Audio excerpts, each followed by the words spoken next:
Morning students, आज हम इकाई 3 विद्युत रसायन इलेक्ट्रोकेमिस्ट्री स्टार्ट करेंगे। तो विद्युत रसायन जैसे दो शब्द दिख रहे हैं, विद्युत और रसायन, यानी कि विद्युत ऊर्जा और रासायनिक ऊर्जा का आपस में संबंध, और इनके दोनों के संबंध से बहुत सारे उसके उपयोग होते हैं।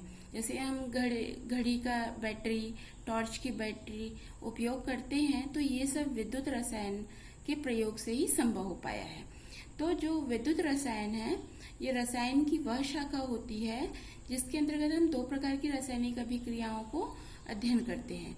जिसमें फर्स्ट रासायनिक अभिक्रिया जो स्वयं से होती है और जिसमें विद्युत का उत्पादन होता है, जैसे विद्युत रासायनिक सेल या गैल्वेनिक सेल में होने वाली रासायनिक अभिक्रिया। और दूसरा होता है दूसरी जो रासायनिक अभिक्रिया होती है, इसमें विद्युत ऊर्जा को देने पर जो स्वयं से बिना परिवर्तित हुए रासायनिक परिवर्तन होते हैं, तो इसका उदाहरण है विद्युत अपघटन। तो इस प्रकार से जो विद्युत रासायनिक विधि है, उसके द्वारा बहुत से धातु जैसे सोडियम, मैग्नीशियम, फ्लोरीन, क्लोरीन, इनका भी निर्माण किया जाता है। तो रासायनिक अभिक्रिया तो बहुत सारी होती है। तो जो ऑक्सीकरण एवं अपचयन या फिर जिसको रेडॉक्स अभिक्रिया कहा जाती है, ये विद्युत रसायन के अंतर्गत होती है। तो हम देखते हैं फर्स्ट ऑक्सीकरण या ऑक्सीडेशन।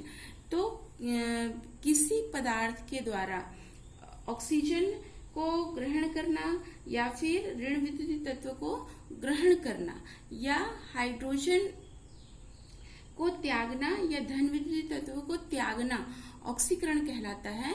जैसे सल्फर प्लस ऑक्सीजन, तो ये सल्फर क्या कर रहा है, ऑक्सीजन को ग्रहण कर रहा है और सल्फर डाइऑक्साइड बना रहा है, तो यहाँ पर सल्फर का ऑक्सीकरण हो रहा है।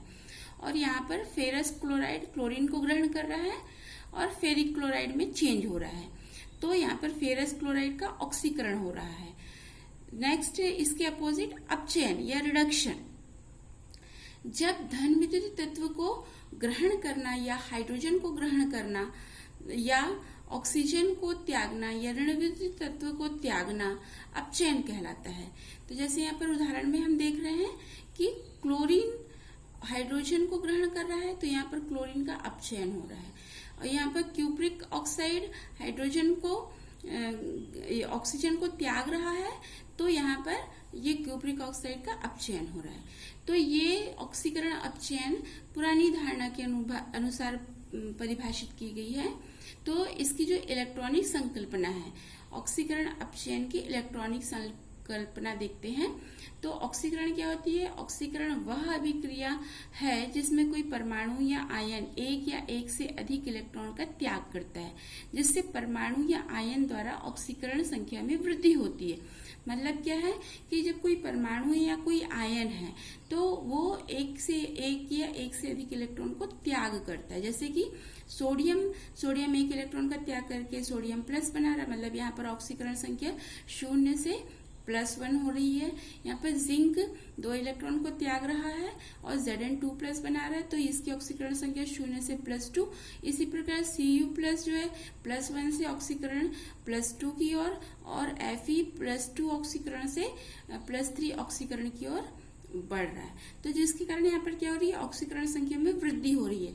और ये जो परमाणु है या फिर ये आयन है, ये एक इलेक्ट्रॉन या एक से अधिक इलेक्ट्रॉन त्याग करता है, तभी इसे क्या कहते हैं, ऑक्सीकरण। अब इसके विपरीत ही होता है अपचयन।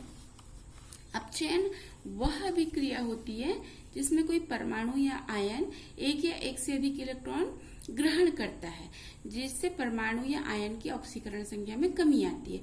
मतलब जो हमने अब ऑक्सीकरण पढ़ा है, तो ऑक्सीकरण के विपरीत हम लिखेंगे, जो हमने उदाहरण लिखा उसको विपरीत लिख देंगे, तो वो क्या हो जाएगा, अपचयन। मतलब कि जो सोडियम प्लस आयन है वो एक इलेक्ट्रॉन को ग्रहण करेगा, तो ये मतलब कि अपनी मूल अवस्था में आ जाएगा, Na बना लेगा। Zn2+ 2 इलेक्ट्रॉन को ग्रहण करेगा और Zn बना लेगा। Fe3+ 1 इलेक्ट्रॉन ग्रहण करके Fe2+ और Cu2+ 1 इलेक्ट्रॉन ग्रहण करके Cu+ में चेंज हो जाएगा। और यहाँ पर ऑक्सीकरण की संख्या में कमी भी हो रही है। यहाँ पर +1 से ये 0, यहाँ +2 से ये 0, यहाँ +3 से +2, +2 से प्लस ऑक्सीकरण संख्या दर्शा रहा है। तो ये जो ऑक्सीकरण अपचयन अभिक्रिया है ये अकेले संभव नहीं होती है, ये दोनों प्रक्रियाएं साथ साथ चलती है, तो इसलिए इसको ऑक्सीकरण अपचयन अभिक्रिया कहते हैं और इसको रेडॉक्स अभिक्रिया भी कहते हैं।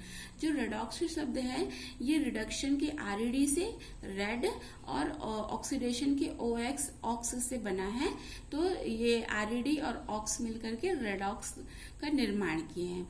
तो हम इसको किस प्रकार परिभाषित कर सकते हैं कि जिन रासायनिक अभिक्रियाओं में एक पदार्थ से दूसरे पदार्थ में इलेक्ट्रॉनों का स्थानांतरण होता है, ऑक्सीकरण अपचयन अभिक्रियाएं या रेडॉक्स अभिक्रियाएं कहलाती है। नेक्स्ट है ऑक्सीकारक या ऑक्सीडाइजिंग एजेंट। वह अभिकारक जो दूसरे अभिकारक से इलेक्ट्रॉन ग्रहण करके स्वयं अपचयित हो जाता है ऑक्सीकारक कहलाता है, या जिसकी ऑक्सीकरण संख्या में कमी होती है ऑक्सीकारक कहलाता है। अपचायक रिड्यूसिंग एजेंट वह अभिकारक जो दूसरे अभिकारक को इलेक्ट्रॉन देता है और स्वयं ऑक्सीकृत हो जाता है अपचायक कहलाता है, या जिसकी ऑक्सीकरण संख्या में वृद्धि होती है अपचायक कहलाता है। हम देखते हैं सोडियम क्लोराइड के उदाहरण से, सोडियम और क्लोरीन से बना सोडियम क्लोराइड। तो ये सोडियम क्लोराइड आयनिक पदार्थ है, तो इसको यदि हम इस समीकरण को यदि हम आयनिक समीकरण में बदलते हैं तो हम कैसे लिख सकते हैं, 2Na+Cl2 से बनता है 2Na++Cl-। यहाँ पर क्या हो रहा है कि जो दो सोडियम है तो दो इलेक्ट्रॉन बाहर मतलब त्यागेगा, तो यहाँ पर एक सोडियम रहता है वो एक इलेक्ट्रॉन का त्याग करता है, तो दो सोडियम है तो दो इलेक्ट्रॉन का त्याग करेगा। तो यहाँ पर ये जो अभिक्रिया है ये ऑक्सीकरण अर्ध अभिक्रिया कहलाएगी। और क्लोरीन जो है एक क्लोरीन एक इलेक्ट्रॉन को ग्रहण करता है, तो इसी प्रकार यहाँ पर दो क्लोरीन है तो दो इलेक्ट्रॉन को ग्रहण करेगा, तो यहाँ पर 2Cl- बना लेगा, मतलब यहाँ पर अपचयन अर्ध अभिक्रिया हो रही। तो ये ऑक्सीकरण अर्ध अभिक्रिया और ये अपचयन अर्ध अभिक्रिया, लेकिन ये दोनों अभिक्रियाएं अलग अलग नहीं होती है, ये एक साथ ही संपन्न होती है।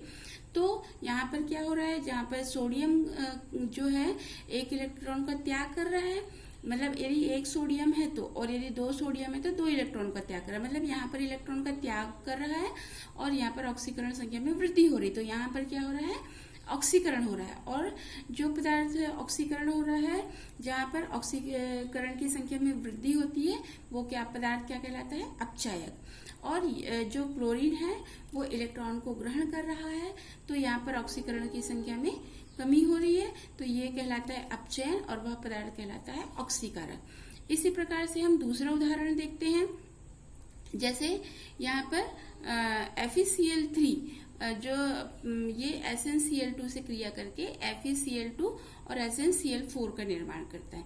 तो यहाँ पर जो Fe है ये यहाँ इसके पास ये इसकी ऑक्सीकरण संख्या +3 है और ये इलेक्ट्रॉन को त्याग करके Fe2+ का निर्माण कर रहा है। तो यहाँ पर क्या हो रही है, ऑक्सीकरण की संख्या में कमी हो रही। तो जहाँ पर कमी होती है वहां पर क्या होता है, अपचयन अर्ध अभिक्रिया। और यहाँ पर जो SnCl2 है तो यहाँ पर इसकी ऑक्सीकरण संख्या +2 है और जो ये किस में चेंज हो रहा है, SN4+ में।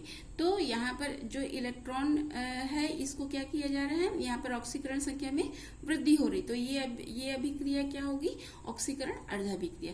तो इसको हम आयनिक समीकरण के रूप में जब लिखते हैं तो Fe3+ प्लस SN2+ से Fe2+ SN4+। तो यहाँ पर क्या हो रहा है, यहाँ पर ऑक्सीकरण की संख्या में वृद्धि हो रही है, +2 से +4, तो यहाँ पर ऑक्सीकरण हो रहा है। और जहाँ पर ऑक्सीकरण होता है तो वो पदार्थ क्या कहलाता है, अपचायक।